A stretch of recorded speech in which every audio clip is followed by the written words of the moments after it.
Kalau Undang-Undang ITE tidak bisa memberikan rasa keadilan, saya akan minta kepada DPR untuk bersama-sama merevisi undang-undang ini, Undang-Undang ITE ini. Karena disinilah hulunya, terutama menghapus pasal-pasal karet yang penafsirannya bisa berbeda-beda, yang mudah diinterpretasikan secara sepihak. Tentu saja kita tetap harus menjaga ruang digital Indonesia, sekali lagi, agar bersih, agar sehat, agar beretika, agar penuh dengan sopan santun, agar penuh dengan tata krama, dan juga produktif. Wacana revisi pasal-pasal karet yang ada di Undang-Undang ITE mendapatkan reaksi banyak pihak. Sebagian yang menyetujui revisi tersebut menganggap Undang-Undang ITE multitafsir atau dapat ditafsirkan sepihak.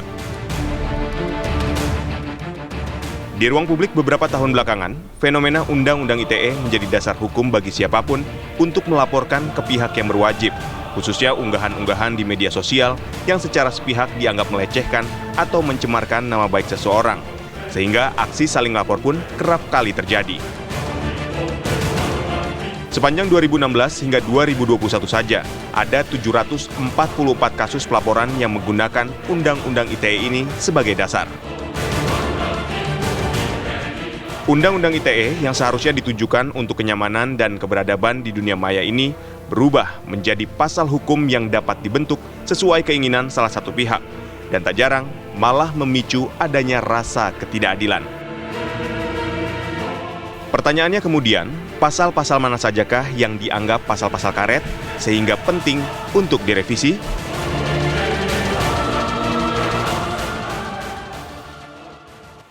Baik, kita sudah bergabung dengan ketiga narasumber yang sudah bergabung bersama kami pada pagi hari ini. Sudah ada TB Hasanuddin, anggota Komisi 1 DPR RI, kemudian juga Roy Suryo, pakar telematika, dan juga Margarito Kamis, pakar hukum tata negara. Selamat pagi, Bapak-Bapak. Selamat pagi, Bapak-Bapak. Assalamualaikum warahmatullahi wabarakatuh. Selamat pagi. Assalamualaikum. Sehat selalu adanya untuk Anda bertiga ya tentunya ya. Terima kasih waktunya juga. Alhamdulillah. Saya ke anggota Komisi 1 dulu ya. Pak TB Hasanuddin nih.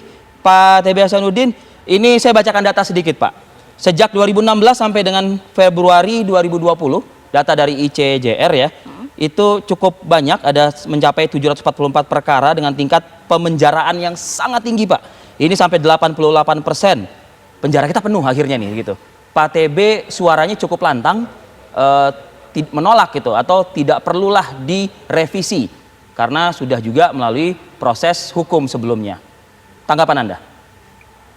Baik, jadi begini ya, itu kan undang-undang ini dibentuk pada tahun 2008 ya. Kemudian setelah itu direvisi atas dasar permintaan publik, dan kemudian pada tahun 2016 ya, atas inisiatif pemerintah diajukanlah revisi itu ya ke DPR. Dari pihak pemerintah pada saat itu ya diwakili oleh ketua panjanya waktu itu adalah Pak Rudiantara, mantan Menteri Kominfo ya.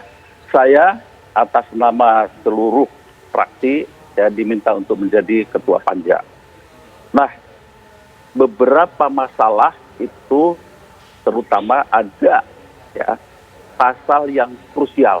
Saya sebut saja misalnya terutama yang menjadi pembahasan yang cukup alot itu adalah pasal 27, 28 dan 29 ya. Dan 28 ayat 2. Pasal 27 terutama ayat 3 adalah soal penghinaan dan pencemaran nama baik. Pasal 28 adalah ujaran kebencian yang berdasarkan pada suku, agama, ras, dan antar golongan. Dan panja dari pemerintah itu dihadirkan para pakar hukum, polisi, jaksa, kemudian Kumham, dan semua lengkaplah di sana. Ya, bahkan juru bahasa pun hadir di sana untuk melengkapi ya kata-kata ini dan sebagainya. Dan pada saat itu ya kita sepakat lahirlah revisi Undang-Undang ya nomor 19 tahun 2016 ya, ini tentang ITE. Nah, ini kemudian ya, saya mohon maaf ya, pada saat itu seluruh fraksi dari A sampai Z tidak ada yang membuat catatan satu kata pun, tidak ada, lancar, dan kemudian kita bawa ke rapat paripurna, disahkan, dan kemudian diundangkan, selesai. Setelah itu juga, bahkan jauh sebelumnya, ada judicial review dibawa ke MK, ke Mahkamah Konstitusi. Bahkan 2 kali. Dan tidak ada lagi. Tidak ada masalah. Ya. Kalau kemudian perkembangan sekarang ini, ya, kemudian terjadi sesuatu, saya kurang setuju. Kalau ada yang mengatakan bahwa ini pasal karet. Saya bukan ahli hukum. Pasal 27 dan 228 itu dari dulu ya begitu saja. Ya. Perubahan dari revisi 2008 ke 2019 itu adalah masalah ancaman hukumannya diturunkan. Ya. Kemudian sehingga perlu delik aduan. Berbicara soal delik aduan, maka merekalah yang merasa dihina atau merasa dicemarkan nama baiknya, mereka harus berlapor kepada aparat penegak hukum. Mohon maaf, bukan sahabatnya. Mohon maaf, bukan temannya. Mohon maaf, bukan rekannya. Artinya tidak bisa diwakilkan gitu ya.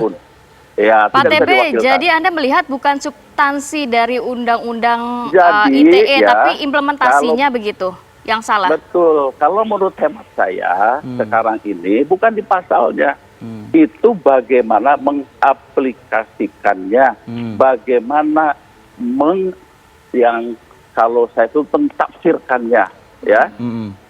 Dalam menafsirkannya itu perlu konsistensi dan adil. Ya, kalau ini merebak kemana-mana, tafsirnya menjadi liar dan kemudian ya menjadi multi tafsir, bisa jadi seseorang menjadi katakanlah dikriminalisasi. Ya, jangan melihat dari jumlahnya. Mari kita lihat dari kelompok mana dan sebagainya. Saya harus jujur pada diri sendiri, ya. Saya harus jujur pada diri sendiri, dan saya bersyukur, alhamdulillah, ya, ketika di judicial review, ya, tidak ada masalah. Mohon maaf, ya, pada seluruh anak bangsa, ya, pasal ini mengapa kita pertahankan? Karena apa? Negara tidak bisa membiarkan orang saling menghujat. Ya, orang saling menghina, orang saling membuka aib. Itu pasal 27. Dan negara juga tidak boleh membiarkan, ya. Negara ini adalah negara Pancasila. Sesuai dengan kalau kita mengutip pernyataan dari Presiden Republik Indonesia Joko Widodo, bila mana ada rasa keadilan yang diusik atau dikoyak begitu. Ya tentu Undang-Undang ITE ini perlu mendapat perhatian khusus. Nah makanya ada istilah revisi di sini. Ya, jadi bukan merevisi undang-undangnya. Kalau menurut hemat saya, bagaimana pedoman melaksanakan atau implementasikannya. Implementasi di situ. Ya, aparat penegak hukum harus konsisten dan adil. Hukum hanya berlaku bukan hanya berlaku, tapi hukum berlaku untuk semua lapisan dari kelompok manapun. Coba kita dengarkan ini pandangan dari Bang Margarito Kamis. Dari sisi hukumnya sendiri, memang ada pasal-pasal yang dirasa perlu untuk direvisi. Tapi ditahan dulu kali ya Bang Margarito ya, kita jeda dulu deh biar lebih panjang nanti ulasannya bersama dengan Mas Roy Suryo juga ya. Kami akan kembali saat lagi, tetaplah bersama kami.